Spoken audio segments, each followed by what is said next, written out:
నిన్న మేము మొదటి నుంచి కూడా చెప్తున్నాం ఈ విషయంలో. ఇక మేము బండి సంజయ్ గారి గురించి అదంతా కూడా చట్టం చూసుకుంటుంది, బండి సాయి భగీరథను ఏంటి అనేది చట్టం చూసుకుంటుంది. కానీ ఈ వ్యవహారంలో, మైనర్ బాలిక వ్యవహారంలో ప్రధానంగా మొదటి నుండి కూడా కావాలని అలసత్వం ప్రదర్శిస్తున్నది తెలంగాణ ముఖ్యమంత్రి. ఎందుకు ఈ మాట చెప్పాల్సి వస్తుందంటే, నిన్న గౌరవ తెలంగాణ ముఖ్యమంత్రి శ్రీ రేవంత్ రెడ్డి గారు వేటివ్ న్యూస్ వాళ్ళ కాంక్లేవ్కి వెళ్ళారు.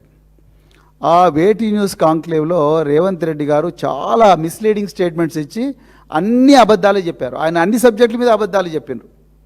ఇక కొన్ని చోట్లయితే ఘోరమైన అబద్ధాలు చెప్పారు. ఇక నాకు టైం లేదు, ఎందుకంటే ఈ ప్రతిసారి మీడియా బ్రీఫింగ్ దాదాపుగా 1 అవర్ అవుతున్నది, మీడియా మిత్రులకు కూడా సహనం నశిస్తున్నది. కానీ మరి కొన్ని విషయాలు, ప్రత్యేకించి మైనర్ బాలికల రక్షణకు సంబంధించి ప్రభుత్వం ఈ విషయంలో స్పందించిన తీరు గురించి రేవంత్ రెడ్డి గారు చాలా ఘోరమైన అబద్ధాలు చెప్పారు. ఆ విషయాల మీద నేను నిజాలు ప్రజలకు చెప్పాల్సిన బాధ్యత భారత రాష్ట్ర సమితి పార్టీ మీద ఉన్నది. అందుకొరకే ఈరోజు పత్రికా సమావేశం పెట్టడం జరుగుతూ ఉన్నది.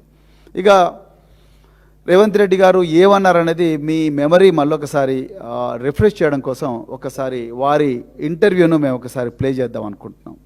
ఒక 2-3 నిమిషాలు ఉంటుంది, అంతకనే. ప్రధానమంత్రికి 9-10 తారీఖు 10,000 మంది పోలీసులతో రక్షణ కల్పించాల్సి వచ్చింది. ప్రధానమంత్రి గారు ఒక్క ప్రోగ్రామ్ అటెండ్ కావాలి, 6 ప్రోగ్రాంలు అటెండ్ అయ్యి, హైటెక్ సిటీ కావచ్చు, సింధు హాస్పిటల్ కావచ్చు, పవన్ కళ్యాణ్ కావచ్చు, చంద్రబాబు నాయుడు గారు కావచ్చు, బేగంపేట కావచ్చు, పరేడ్ గ్రౌండ్లో పబ్లిక్ మీటింగ్. వేలాది మంది కార్యకర్తలు వచ్చినప్పుడు సిస్టమ్ మొత్తము 4 days కంటిన్యూస్గా 10,000 పోలీసు ఈ మొత్తం కమిషనరేట్లలో అందరూ అక్కడనే డిప్లాయ్ చేయాల్సి వచ్చింది. Prime minister security. చిన్న మిస్టేక్ జరిగితే ఏం జరుగుతుందో నీకు తెలియదేముంది. అందులో హైదరాబాద్ హై సెన్సిటివ్ సిటీ. రకరకాల దేశంలో ఏ మూలన ఐఎస్ఐ దాడులు జరుగుతూ కూడా దాని మూలాలు అప్పుడప్పుడు హైదరాబాద్లో వెళ్తూ ఉంటాయి. సో ప్రధానమంత్రి పర్యటనను చాలా సీరియస్గా తీసుకొని 10th రోజు 11th పొద్దున్నే ఇమ్మీడియట్గా సెక్షన్స్ ఆర్డర్స్ వేసి ఇమ్మీడియట్గా వాళ్ళ ఇంటికి వెళ్ళి నోటీస్ ఇచ్చినాం. ఇప్పుడు దాంట్లో అమ్మాయి డేట్ ఆఫ్ బర్త్ ఇష్యూస్ మీద 2 రకాల ఆరోపణలు ఉన్నాయి. 2 రకాల ఆరోపణలు ఉన్నప్పుడు ఇప్పుడు బండి సంజయ్ వాళ్ళ కొడుకు కూడా పోయి పోలీస్ స్టేషన్లో అంతకంటే ముందే కంప్లైంట్ ఇచ్చిన. వాళ్ళు కంప్లైంట్ ఇచ్చిన తర్వాత 2 గంటల తర్వాత వీళ్ళు వచ్చి కంప్లైంట్ ఇచ్చారు.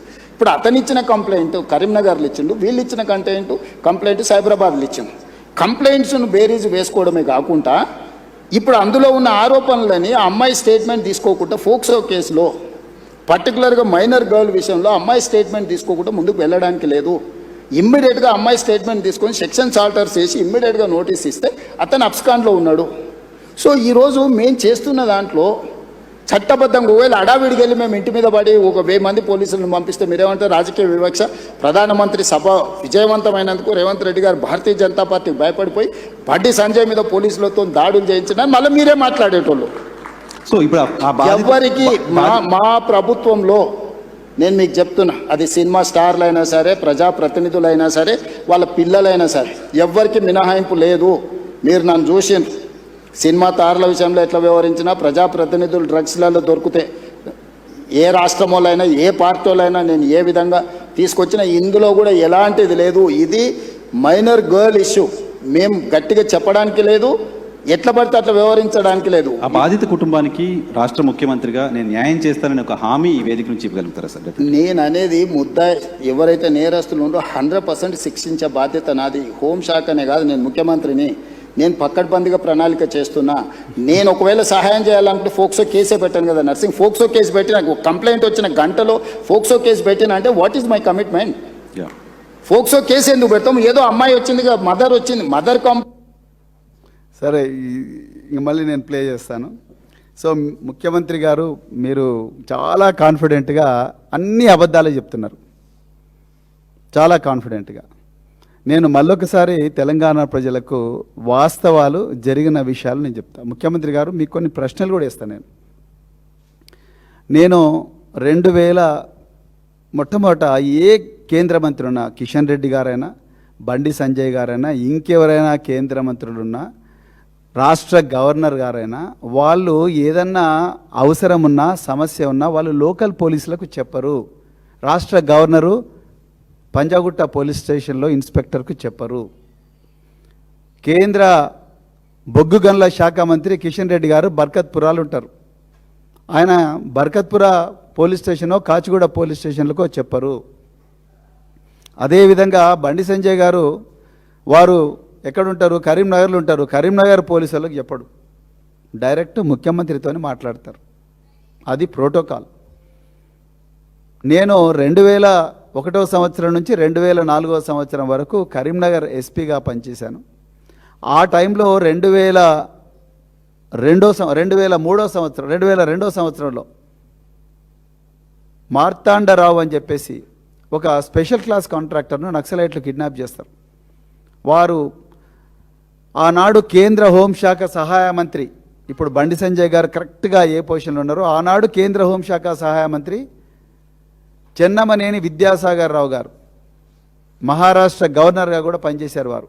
చెన్నమనేని విద్యాసాగర్ రావు గారికి డిస్టెంట్ రిలేటివ్. ఆ విషయం మాకు తెలిసిన వెంటనే మేమందరం కూడా కమాండో దళాలను, డిస్ట్రిక్ట్ గార్డ్స్ని అందరినీ కూడా రెడీ చేసి ఏ అడవుల్లోకి ఈ కాంట్రాక్టర్ను తీసుకొని పోయారని చెప్పేసి మేము ఆపరేషన్స్ కోసం తయారవుతుంటే ఉదయం 6 గంటలకు మాకు ముఖ్యమంత్రి కార్యాలయం నుంచి కాల్ వచ్చింది. ముఖ్యమంత్రి కార్యాలయం నుంచి కాల్ ఏమని వచ్చిందా అంటే, కేంద్ర హోంశాఖ సహాయ మంత్రి గారు నాకు కాల్ చేశారు. కాల్ చేసి సాక్షాత్తు చంద్రబాబు నాయుడు గారే మాట్లాడారు. వారేమన్నారు, ముఖ్యమంత్రి కేంద్ర హోంశాఖ సహాయ మంత్రి గారు రిక్వెస్ట్ చేస్తున్నారు, రిక్వెస్ట్ చేసి చూసి చాలా జాగ్రత్తగా ఈ ఆపరేషన్స్ చేయాలి, ఒకటేసారి కమాండో దళాలను దింపకండి, ఆ నక్సలైట్లు ఎవరైతే బాధితుడు ఉన్నారో ఆ బాధిత ప్రాణాలకు హాని కలిగించే ప్రమాదం ఉన్నది, అందుకొరకు చాలా కేర్ఫుల్గా హ్యాండిల్ చేయండి అని చెప్పి సాక్షాత్తు ముఖ్యమంత్రి గారే జిల్లా ఎస్పీతో ఆనాడు మాట్లాడాడు. అది జనరల్గా ప్రోటోకాల్. కేంద్ర హోంశాఖ సహాయ మంత్రి ఎప్పుడు కూడా కరీంనగర్ 2 టౌన్ ఎస్ఐకో లేకపోతే కానిస్టేబుల్కో పోయి నువ్వు వాడిని పట్టుకుంటాను, నువ్వు వీని పట్టుకుంటాను డైరెక్ట్ చెప్పరు జనరల్గా. ఇక్కడ నాకుండే అవగాహన మేరకు జనాలందరూ కూడా అనుకుంటున్నది, అందరికీ తెలిసింది, అలా రేవంత్ రెడ్డి కూడా తెలుసు ఆ విషయం. ఈ బండి సాయి భగీరథ్ ఈ మైనర్ బాలిక జీవితంతో ఆడుకుంటున్నాడన్న విషయం, ఆమెపై అఘాయిత్యం చేసిండు అన్న విషయం బండి సంజయ్ గారు డెఫినెట్గా ముఖ్యమంత్రి గారికి చెప్పుంటారు. చెప్పకపోతే ఈ విషయం తెలవదు ఆయనకు అసలు పోలీసు వాళ్ళకి ఇన్స్ట్రక్షన్సే రావు. మొట్టమొదటి పాయింట్. మరి ఆ బండి సంజయ్ గారు మీకు ఎప్పుడు చెప్పిండ్రా లేదా? ఇవాళ ముఖ్యమంత్రి చెప్పాలి ప్రజలకు. చెప్తే ఎప్పుడు చెప్పిండు? చెప్పిన వెంటనే మీరు డీజీపీకి ఏమని ఇన్స్ట్రక్షన్స్ ఇచ్చిండ్రు? డీజీపీకి మీరు ఏమని ఇన్స్ట్రక్షన్స్ ఇచ్చిండ్రు? ఆయన కింద ఏమని ఇన్స్ట్రక్షన్స్ ఇచ్చిండు? ఇప్పుడు మీరు ఇమ్మీడియట్ ఈ వీడియోలో 4 సార్లు 5 సార్లు మాట్లాడి ఇమ్మీడియట్గా చేసిన బండి సంజయ్ గారు మీకు తన కుమారుడు ఈ అమ్మాయి వ్యవహారంలో ఏదో ప్రమాదం అయ్యేటట్టుంది, నా కుమారుడిని రక్షించాలా అని చెప్పి మీకు చెప్పినప్పుడు మీరు కింద మీ అధికారులకు డీజీపీ గారికి చెప్పినరా, సైబరాబాద్ పోలీస్ కమిషనర్కి చెప్పినరా, లేకపోతే కరీంనగర్ పోలీస్ కమిషనర్ చెప్పినరా, ఎవరికి చెప్పినరా అనేది మీరు ప్రజలకు చెప్పాల్సిన బాధ్యత హోంమంత్రిగా మీ మీద ఉంది రేవంత్ రెడ్డి గారు. మీరు ప్రతిసారి కూడా ప్రవీణ్ కుమార్ ఐపీఎస్ ఆఫీసరు, ఆయన ఐపీఎస్ నుంచి రాజీనామా చేసిండు, మళ్ళీ ఆయన ఈ ఇన్వెస్టిగేషన్ గురించి ఆయనకు మాట్లాడే అర్హత లేదు. అయ్యా నేను ఐపీఎస్ నుంచి రాజీనామా వాలంటరీగా చేసి మీలాగానే ఏమంటారు రాజకీయాల్లోకి నేను వచ్చిన తర్వాత నా పోలీస్ బ్రెయిన్ను ఆల్మోస్ట్ నేను పక్కకు పెట్టిన, కానీ మీరు మళ్ళీ నా police బ్రెయిన్ను నిద్రలేపుతున్నారు. Subscribe us and press the bell icon for more interesting updates.